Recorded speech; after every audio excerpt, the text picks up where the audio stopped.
Uma reflexão sobre a impulsividade em falar.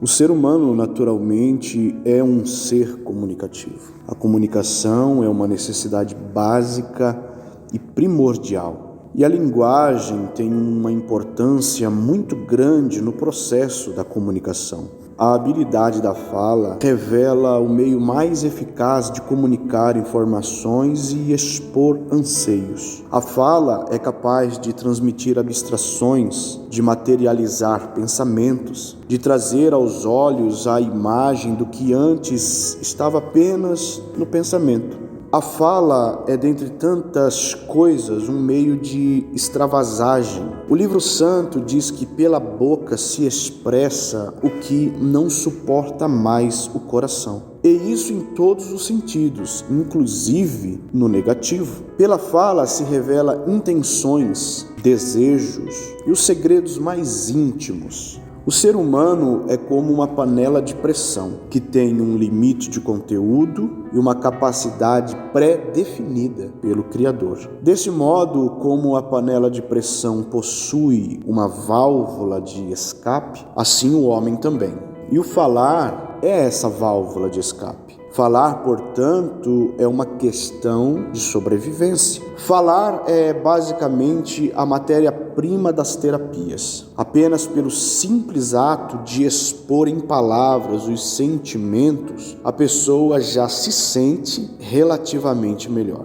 Essa ferramenta, o falar, é tão eficaz que quando a pessoa sente dor, ela instantaneamente ou geme ou grita, dependendo da intensidade da dor. Se assusta, grita. Se sente alegria, brada. Se fica triste, lamenta. Isso se repete consecutivamente a qualquer outro sentimento.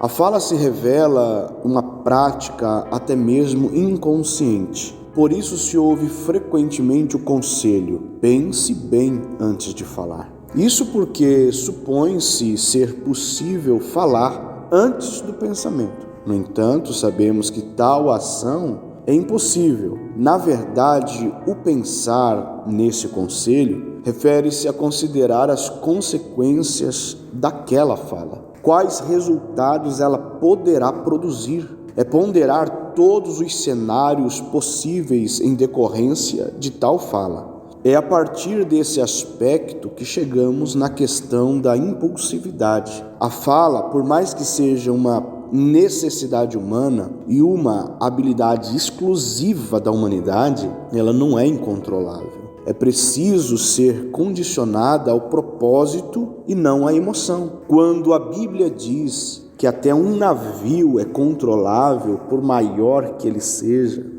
a língua é um pequeno membro que não se pode controlar. Ela não está afirmando que isso seja uma impossibilidade ou uma regra. Apenas que se providências não forem tomadas quanto a isso, sim, a palavra pode ser destruidora. A história da humanidade comprova o poder destruidor da palavra. Ditadores que conluiaram multidões pelo calor dos seus discursos, ofensas que destruíram relacionamentos interpessoais, calúnias que destruíram carreiras, difamações que deterioraram bons nomes, mentiras que corromperam caráteres, fofocas que separaram casamentos. No entanto, encontramos na Bíblia Sagrada um meio de domar o poder da língua, ou seja, a impulsividade da fala, como o feroz felino que atende ao comando do chicote do domador.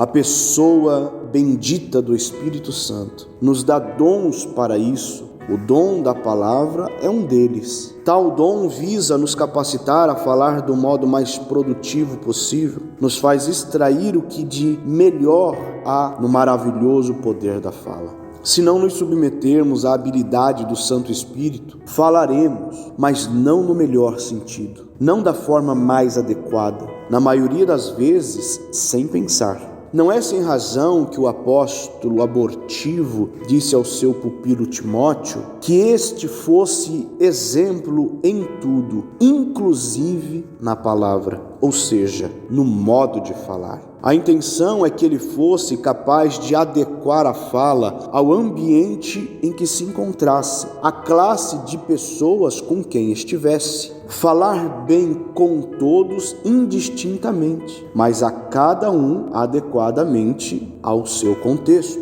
com os idosos, com os jovens, com as autoridades seculares, com os líderes espirituais, com as crianças, com os ricos, com os pobres. Que possamos nos preocupar com o aspecto e a qualidade da nossa fala, que a sua impulsividade não nos domine, mas sejamos controlados pela ação direta do Espírito Santo. Que sejamos capazes de replicar a fala do poeta salmista: a minha língua é como a pena de um destro escritor. Que o nosso falar seja sempre edificante, pacificador, conciliador, sem irritabilidade, desprovida de ira ou de arrogância. Que nossa palavra seja sempre inegociavelmente consagrada ao Senhor. A exemplo de João Batista, que, dentre tantas outras vocações possíveis, ele escolheu ser uma voz, mas não uma voz qualquer. Ele a definiu como a voz que conduz ao seu Senhor aquele que a ouvi-la. Que a nossa voz seja um veículo do propósito de Deus. Que nossas palavras sejam sementes que produzam frutos dignos de arrependimento. Se houver algum tipo de impulsividade, que esta seja, na verdade, a efusão do Espírito Santo, que proporcionou novas falas aos pais apostólicos. Caso não alcancemos nada disso, o silêncio será sempre e indistintamente mais produtivo.